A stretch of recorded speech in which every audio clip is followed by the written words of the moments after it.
Dimanche 9 septembre, c'était le 74e anniversaire de la libération de Romba.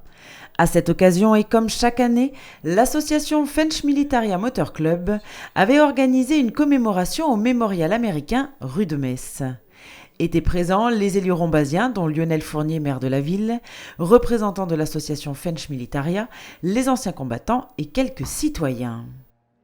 Christophe Kiffer, vice-président de l'association Fench Militaria Motor Club, et Lionel Fournier ont tenu à rendre hommage aux forces américaines et notamment au capitaine Anderson. Il est de notre devoir de nous souvenir de cette libération qui marquera l'arrêt de 4 longues années d'annexion, de brimades, d'exactions en tout genre, de privations, de nourriture ou même des produits nécessaires à la vie quotidienne. Bien sûr, les Rombasiens, comme bon nombre de leurs compatriotes, ne resteront pas les bras croisés devant cette occupation allemande et tenteront des actes de résistance. La population attendra de pied ferme l'arrivée des Américains, qui interviendra ce jour, le 9 septembre, il y a tout juste 74 ans.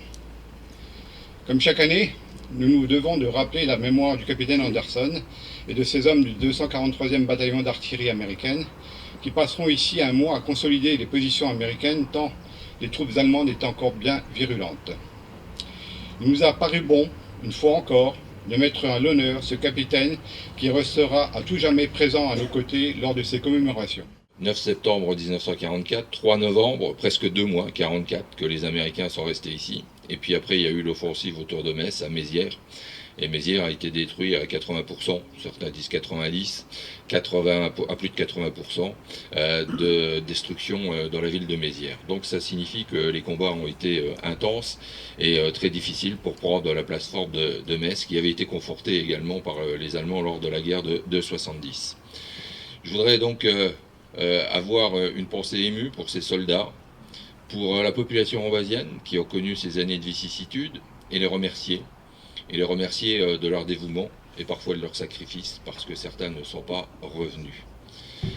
Je crois que nous avons tous les atouts pour continuer à avoir la paix au XXIe siècle, mais toujours préserver cette paix, toujours aller de l'avant. On est d'accord, on n'est pas forcément d'accord, on se met autour d'une table et on discute. Je crois que c'est le principal leçon qu'on a à tirer de ces deux guerres mondiales, la première et la deuxième, c'est qu'il nous faut être unis sur l'essentiel et divisés sur l'accessoire.